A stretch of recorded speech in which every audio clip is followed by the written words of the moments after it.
In this episode, we talk about September 2023, which had set a record as the hottest September ever. We also talk about the death of 2 students from government-run residential schools. But first, we talk about India's stand on the Israel-Hamas war. Hi, I'm Rahel Philipose, and you are listening to 3 Things, the Indian Express news show.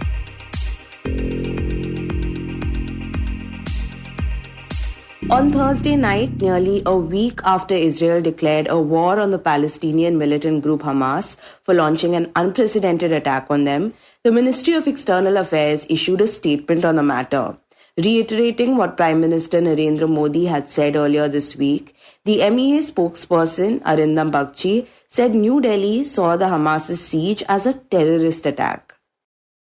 There is an universal obligation, I think, to observe international humanitarian law. There is also a global responsibility to fight the menace of terrorism in all its forms and manifestations. And I think that accurately sums up how we look at this. Prime Minister Modi had earlier condemned the attack and affirmed his support for Israel without categorically naming Hamas. In fact, he had even spoken to Israel's Prime Minister Benjamin Netanyahu, where he said people of India stand in solidarity with Israel in this difficult hour. Now, in the days leading up to the MEA's statement, its silence on the issue had been noticed by many in the region, particularly in the West Asian region. But according to the Indian Express's diplomatic affairs editor Shubhajit Roy, India was in a rather unenviable position. The MEA had to balance both the interests of Israel, which is one of the country's key strategic partners, as well as the interests of the Arab world, which has been divided on this particular issue. Shubhajit joins us in this segment to explain where India stands on the matter and why the MEA had been holding back. So Shubhajit, what exactly has the MEA said about the Israel-Hamas war? Well, MEA, after 5 days of silence, has finally come up with a statement. The Ministry of External Affairs official spokesperson, he was asked about the situation. And he essentially said that, there is a universal obligation to observe humanitarian law, and there is also a global responsibility to fight the menace of terrorism in all its forms and manifestations. Now, just to break it down a bit, what it means is this is essentially a balancing act. As the phrase universal obligation to observe international humanitarian law is essentially aimed at Israel, which is conducting these airstrikes in Gaza. And the international humanitarian law seeks to protect innocent civilians. Also, it could be read as sort of aimed at Hamas, which is sort of killed civilians, including women, children, and elderly. And the formulation that there is a global responsibility to fight the menace of terrorism in all its forms and manifestation is giving support to Israel to fight Hamas, which, as Prime Minister Modi called it terror attack. I mean, apart from this sentence, MEA has also said that, it reiterated its traditional position on the Israel-Palestine conflict. As MEA spokesperson said that India has advocated the resumption of direct negotiations towards establishing sovereign, independent, and viable state of Palestine, living within secure and recognized borders, side by side, at peace with Israel. So these are the 2 sentences, 2 paragraphs that the MEA spokesperson has talked about. Right, but it's almost been a week since Hamas first launched its attack, right? Why did it take so long for the MEA to issue the statement? Well, on the first day itself, to be fair, the Prime Minister had sort of tweeted on Saturday itself, on 7th of October, when these attacks took place.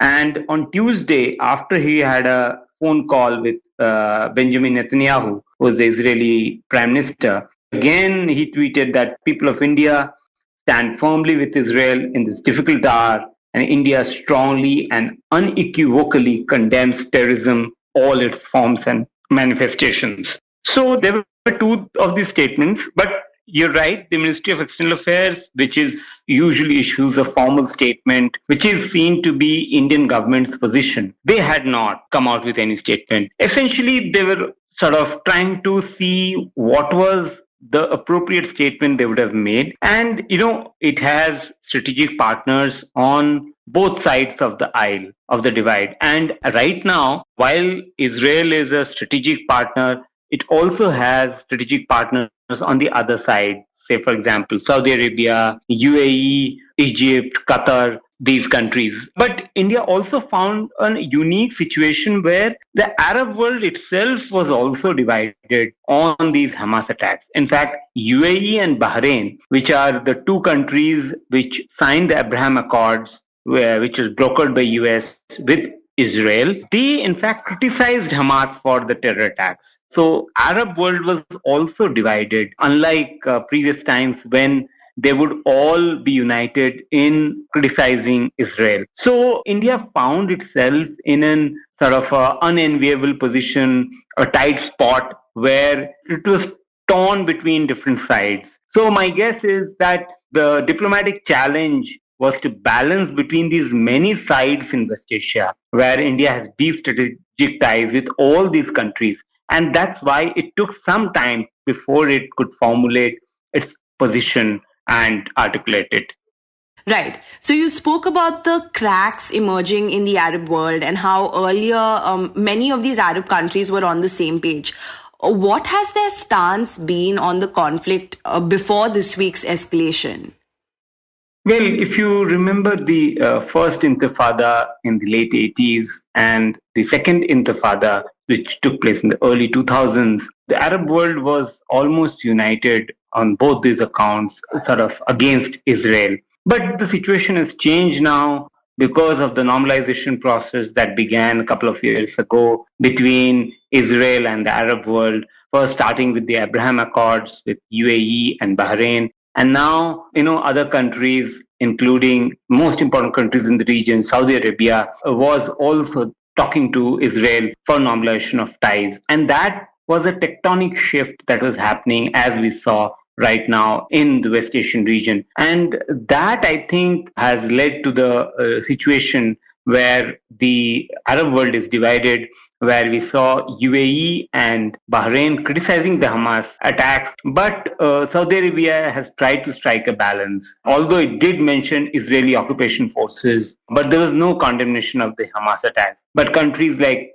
Qatar, Kuwait, Oman have been very clearly and categorically critical of Israel. And because India has such deep stake in the region, as you know, about 90 lakh Indians live and work in the West Asian region, and more than 50% of India's crude imports come from this region. And that's why India has had to balance between these sides. And you mentioned Prime Minister Modi's statements. What were some of the general reactions we were seeing in West Asia? Well, there were no formal responses, reaction to the Prime Minister Modi's statement, except that Israel obviously had acknowledged Indian support, and the Israeli ambassador to India had expressed his gratitude toward Prime Minister for the support sort of extended in the wake of these terror attacks in Israel. But privately, obviously, some of these Arab diplomats had told me that they were waiting for an official statement from the Ministry of External Affairs and the Indian government, which finally happened after 5 days. Okay, so Shubhajit, on a related note, India launched its Operation Ajay repatriation mission today. What is the scale of this particular operation and how much progress has been made?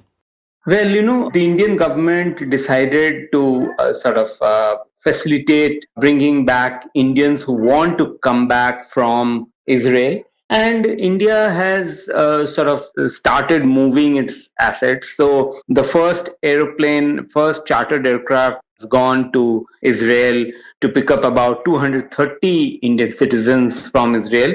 It should be back on Friday, bringing back this first batch of 230 Indians. And then more flights are expected to go. Now there are 18,000 Indians in Israel and about 16 of them in Palestine.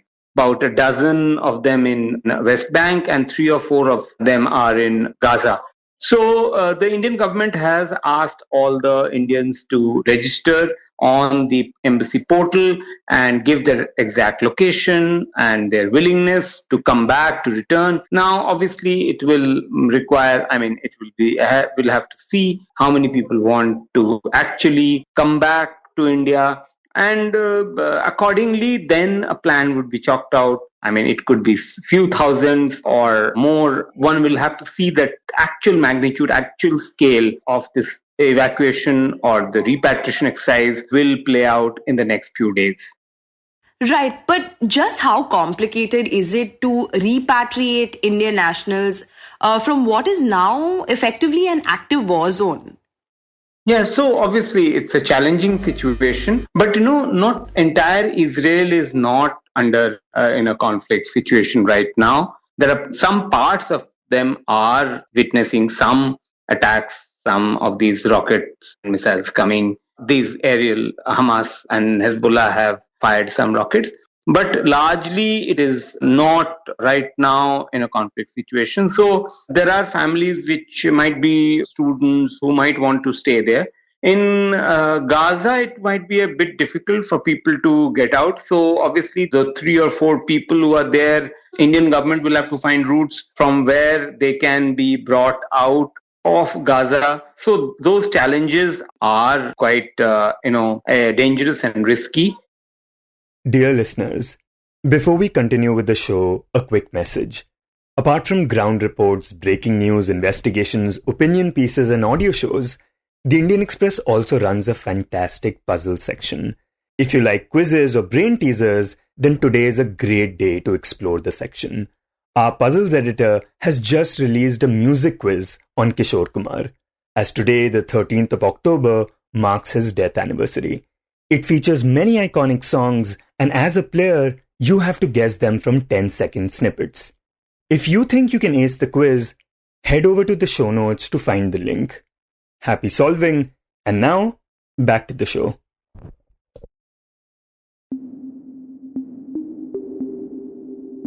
And next we talk about climate change. This year, a new record was set when the month of September became the hottest September ever recorded. In fact, when we spoke to the Indian Express's Amitabh Sinha, he said that most of the first 9 months of 2023 had managed to break multiple temperature records. Almost every month, starting from January itself, but certainly from February, March, April onwards, each and every month has broken one or the other temperature record. Not all of them have been the warmest months, but most of these months, average monthly temperatures have been in the top 5 warmest ever. For example, March was the 4th warmest March ever, and same for other months. I know some month was the 3rd warmest February or 5th warmest May. So that kind of trend that we have seen throughout the year. And then July surpassed every other month across the years as the warmest month ever. In July, we also saw lots of days, in fact, a series of days. The first one was 3rd of July, and then 3rd of July, that record was broken by 4th of July. And then in the middle of second week of July, there were a series of days that all those days, every individual day they were breaking records for the highest daily temperature ever recorded. And Amitabh says that because of the global rise in temperatures, the first 9 months of 2023 became the warmest on record. Now, if this trend continues until the end of the year, 2023 could potentially become the warmest year ever. To know what this means and the kind of concerns it raises for the world, my colleague Utsa Sarmin speaks to Amitabh in this segment. So Amitabh, can you first tell us how big of an anomaly September 2023 has been? So September had something unique about it in the fact that September notched up the anomaly or the deviation from normal in September was the highest ever for any month. So it was higher than July also. So September was 1.75 degrees Celsius higher than the average of the 1850 to 1900 period. Now that 1850 to 1900 period, the average of that is usually referred to as the pre-industrial average. And that's the baseline against which we measure the global rise in temperatures. And so that's a huge deviation from the baseline. And no other month, not even July this year, deviated that much from the normal. So there's something extraordinary happening here across the year as well, but specifically for September. And did we expect such an increase in temperature this year? As in, was this in line with what we are experiencing regarding climate change? See, this was expected. So one of the reasons why it was expected was that 2021, 2022 were relatively cooler and cooler than expected. And the reason for that was that there was a very strong La Nina prevailing during those years, one of the strongest La Nina sequences ever. Now, La Nina, you would recall, is a phenomenon in the Pacific Ocean. So what happens is La Nina is an unusual cooling of the sea surface temperatures in the Pacific Ocean. And the Pacific Ocean is such a vast area and such a huge system in itself that it influences weather patterns across the world. So any abnormalities in temperatures in the Pacific Ocean, that has impacts across the globe. And when there is a El Nino phenomenon, El Nino is the unusual warming of the Pacific Ocean in a certain area just off the coast of South America. So when El Nino happens, the Pacific waters along the equator of the coast of South America get unusually warm, and that also has a warming impact on the planet itself. Now, La Nina got over this year, in fact, last year, and that's why the scientists were expecting that because of this phenomenon was going away, because this phenomenon which was causing some amount of cooling was going away, 2023 was expected to be warmer. And that is how it has turned out to be. Right, and we understand that the United Nations World Meteorological Organization had predicted that in the next 4 to 5 years, we could see the warmest year ever, surpassing 2016's record-breaking rise in temperatures. In fact, as we had mentioned, 2023 could be the year that we see that. But have we seen any other predictions from the WMO regarding the rise in global temperatures in the near future? Yes. So what the WMO analysis said, the World Meteorological Organization, that it is very likely that in the next 3-4 years, the temperature, there is this 1.5 degrees Celsius threshold that we keep talking about. Also, there is another 2 degrees Celsius threshold that we keep talking about in the context of climate change. So the assessment is that in one of these years, between now and 27-28, it is very likely that the global temperature would go beyond 1.5 degrees Celsius of warming. So that threshold is also likely to be breached in the next 2 to 3 years. So just as a reference point, 2016, which is the warmest year on record till now, was 1.28 degrees Celsius warmer than the same, the baseline period that we talked about, 1850 to 1900 average. So that against that baseline, 2016 was 1.28 degrees Celsius warmer. And the fear is that in the next 2 to 3 years, 4 years, the 1.5 degrees Celsius threshold is likely to get breached for the first time. Right, and did this fear or the fact that this September was the hottest one in record, did that result in any urgent action by policymakers? Well, it would not. I mean, we are seeing rapid graded increase in temperatures. You can't actually stop this trend with any policy measure in the short term. You can't think of anything of doing anything which will arrest this increase immediately. So supposing September is the warmest month right now, you can't do anything immediately to ensure that October is not going to emerge as the warmest October or the warmest month. So you can only expect something like a huge La Nina again to come up, and that doesn't happen. But in any case, something like that kind of phenomenon, which is a global phenomenon, can have some impact on temporarily reducing the temperatures right now. Or maybe a disruption, disruption caused by COVID, for example. That's not something that we would like, of course, But that disruption that was brought about by COVID, that also contributed in cooling off a little bit, maybe not too much, maybe a little difference. It did bring about an appreciable difference in the emissions because, lots of cars and transport were off the roads and they were not happening. So maybe the emissions, it did make some amount of difference, and it would have contributed some amount of cooling as well, but not much. But those kind of disruptions, one, it is not desirable. Also, you won't be able to do it. So it just adds to the urgency, and probably, it reinforces the argument that you have to act quickly to arrest the temperatures, if not immediately, but in the next 5 or 10 years, certainly you can bring about some sort of impact on the rising temperatures. Right, and do we know what kind of actionable plans are being implemented by policymakers to prevent the breach of the 1.5 or 2 degrees Celsius temperature ceiling and to halt the rise in temperature within the next 5 to 10 years? So that's the whole climate conversation all about, isn't it? So we've been seeing that there's this climate negotiations that take place. There is a huge conference that happens at the end of the year, every year. This time it's happening in December in Dubai. But every year you read about these conferences. It's an annual feature now wherein countries get down and sit and decide to what to do next. So, there are a whole lot of things that are being done. It's not adequate, of course, and all the assessments show that it's hugely inadequate as of now. So the idea is to somehow scale up the responses so that we close the gap from what is required to be done to what is being done right now. There's a huge gap between these two things, what is being done now to what is required to be done to keep the temperatures below 1.5 degrees Celsius. And the whole idea is, how do you close that gap? Because that gap is only increasing every year, and that's why we have to scale it up immediately.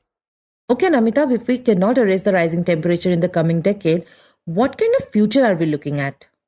Okay, so there are lots and lots of predictions, and some of them are becoming already evident and people are becoming aware of it. The extreme weather events, we have seen that extreme rainfall, for example, droughts, heat waves, all of that we are seeing, each one of them becoming more frequent and more intense. But there are also all sorts of impacts, sea level rise, then the melting of glaciers, agriculture losses, that your crops would not be able to sustain the high temperatures. So that would be a problem. And then, of course, you have problems of water scarcity, all of that leading to, migration. Once the migration starts, then you have security issues because you will have large number of people at small concentrated areas, fighting for the limited resources. So all sorts of scenarios come out. It's not as if the planet will be wiped out at one go. That's not going to happen, but things will become increasingly difficult for a huge majority of the people. There would be livelihoods at stake, your life at stake itself. That's the first thing, huge number of lives are lost. Hurricanes, heat waves, in floods, in forest fires, all of that being caused by climate change. So that's number one. And then you have the other issues as well, livelihood issues, sustainability issues. So lots of things emerge, lots of scenarios emerge, and not one of them is a good scenario to be in.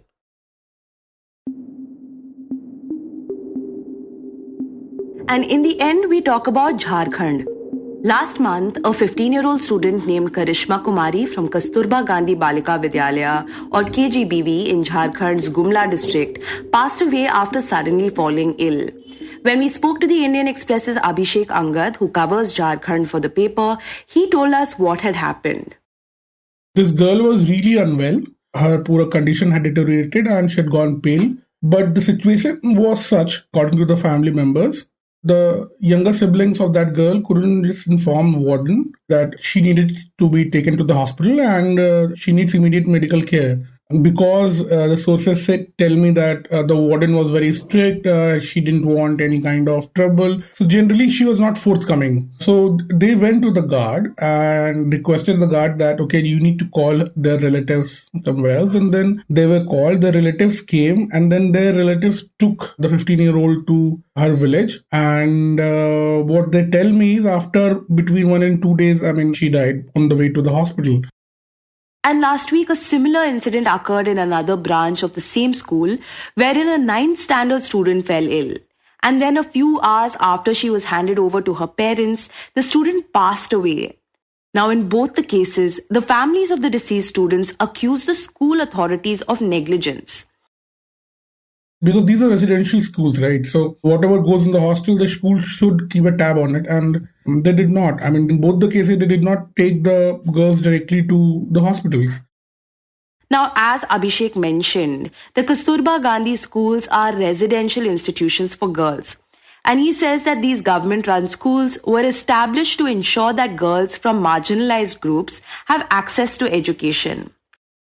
These Kasturba Gandhi schools are, of course, meant to increase the enrollment ratio of girls, especially who come from rural backgrounds, especially in Jharkhand, and belonging and coming from the communities of tribal communities and scheduled caste communities, and of course, other backward castes. So the reason is that it is being seen and considered that most of the women, most of the girls lack some sort of support to continue their education. And hence, if the government, supports them in form of residential schools, so of course, the learning outcome will improve and the enrollment will also increase. So Jharkhand has 203 Kasturba Gandhi Balika Vidyalayas in all 24 districts. So this is centrally funded, where the state government is required to maintain and run the schools. The administration is on the responsibility of the state government.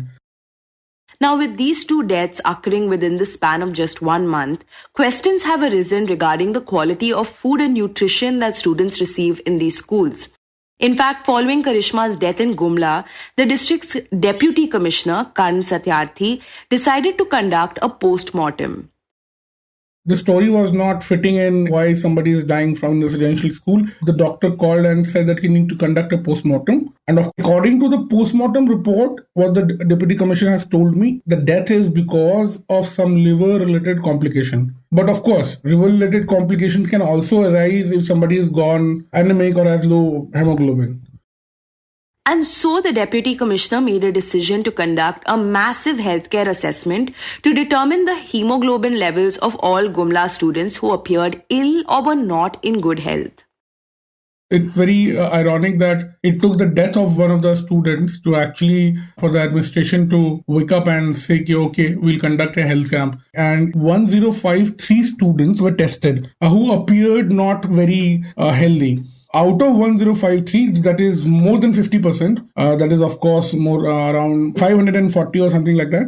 Girls came out to be anemic. Now, of course, the district administration had classified under 3 categories, that mildly anemic, moderately anemic, or acutely were like anemic. But if you see the National Family Health Survey, that is the recently published one in NFSJ 5, where the entire Jharkhand, they have sort of told that any person who is less than 11 grams per deciliter of hemoglobin, those are considered to be anemic. And 50% and plus students were detected hemoglobin less than 11 grams per deciliter. And this means that nearly half of the students who were tested were identified as anemic. And Abhishek says that this is a cause for concern because schools should prioritize the students' health. However, when he spoke to one of the teachers at Gumla's Kasturba Gandhi school, they told him that they had to work with limited resources because the amount of money that is earmarked for each student is not enough to provide them with nutritious food. The limit is around 350 students, and it is basically the money that comes in basically divided by a per head count. And earlier it used to be 2,800 rupees per person. But now what has happened is the enrollment has is increased more than 500 in one of the schools. So per head money that is been allocated has drastically reduced. And so has the quality of food and everything.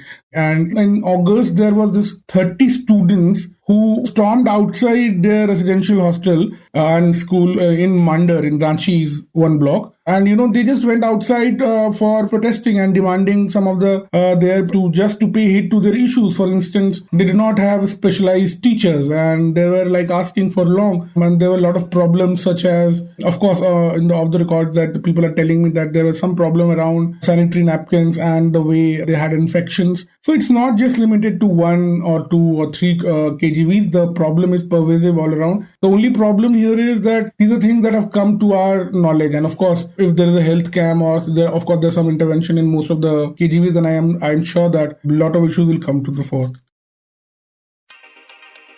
You were listening to 3 Things by the Indian Express. Today's show was edited and mixed by Suresh Pawar. It was written and produced by me, Rahel Philipose, Utsa Sarmin, and Shashank Bhargava. If you like the show, then do subscribe to us wherever you get your podcasts. You can also recommend the show to someone who you think will like it. Share it with a friend or someone in your family. It's the best way for people to get to know about us. You can also tweet us at Express Podcasts and write to us at podcasts@indianexpress.com.